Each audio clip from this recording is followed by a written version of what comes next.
afternoon, Mr. Yadav. Welcome to the Top Education Brand Summit by BW Education. So, how is your day going? How was your panel? Anything you want to share out of it? I think it's an excellent initiative by BW Education World, and it's really, I would say, the day was fantastic. We had some excellent discussions on new education policy, how we can, in the schools, education sector, especially how we can curate it such that we are preparing children for the future. Because the future we don't know what is going to happen. So how do we prepare for something when you don't know what is there out there? It's an interesting challenge. A lot of new ideas came up, and we broke down on certain ways which we could do that. Especially like breaking down the entire problem. That even if you go into the future, though the future is unknown, but there are a lot of things which are not going to change, and there are a lot of things which might change or will change for certain. So instead of worrying on those aspects that we cannot control, let's focus on things we can change. I mean, we can focus to improve because they are not going to change. Critical thinking, ability of children, to find out new things, appreciate art. All those are different aspects. The soft skills which are there, being able to connect with people, team spirit. All those things are very vital skills which are going to be there. And if you focus on those things, then we are much better prepared. Okay. And most important is, of course, ability to learn new things. Okay. Because new skills will keep upcoming, and we need children to be prepared for that. So, the NEP provides an extensive framework for K-12 education for 21st century needs. What are the stumbling blocks in implementation for the same? I think biggest stumbling block is, of course, teacher training. There's no Okay. doubt in that, because huge changes are required to be done, because a lot of top schools, they're not going to face much because they're already doing a lot of what NEP is already asking us to do. But there are many schools which just teachers are not at all prepared to teach that level of this thing. For example, now we expect teachers not to be giver of knowledge, but somebody who facilitates the entire process. Okay. So that is there, and then you need combination of different subjects together, because interdisciplinary learning is one of the most important aspect of NEP 2020. And for that, again, teachers have to be trained well enough. That is there. Another big challenge which is infrastructure, whether it is available or not. Yeah. If they don't have the basic infrastructure, you cannot even expect these things to be available there. Then another aspect which comes is, of course, whether the leadership has the bandwidth to look into these aspects. Okay. And children, whether they are enough support at home also is required to do that. Another thing, if I would mention, like NEP tells us that every child in initial years should learn in their mother tongue.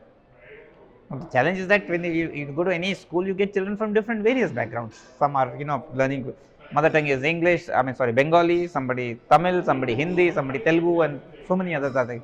How do you cater to that? Yeah. So that's very nice to say that everybody should learn them, but it is very, very difficult. And parents also want their children to learn English. So these are real challenges which are there. So NEP is a fantastic document, very futuristic thought process, a lot of freedom is given. There are a lot of realities on the ground which make it very difficult. We've already crossed 5 years since it was introduced. Yeah. And still a lot of work has to be done. So I would say, yes, we can get there. It's a long-term vision. We have to take step by step and focus on things which we can implement first. Yeah. And then look at those aspects which may be a little more difficult. So even if we achieve, I would say 60% of it, I think we will be, much better than what we are today. Yeah. Okay. Mr. Yadav, if I ask you, how can we grow up children in a manner that they become lifelong learners, what would you say? I would say, it's not very difficult. First, you should develop in them the love of learning. How do you do that? So that the way you teach, they should enjoy. Your school environment should be there to support them, not judge children. And just not about academics. Learning is there from everywhere. There is nothing called co-curricular or extracurricular now. Sports also is part of curricular only. Inclusive learning. Yes. Yeah. Inclusive is little different, I would say, but eventually you want learning from all aspects of life, because sports teaches a lot of things. Team spirit, learning to accept failure, how to, when odds are there against you, still how to keep fighting, discipline, all those things are coming from sports only. Then you have performing arts are there. So many other scopes are there which children can learn. Debating, which is a very, very important skill now, because so much information is available. You go on WhatsApp every day, some other fake information keeps coming. If you are not able to discern what is right, what is wrong, it will not work.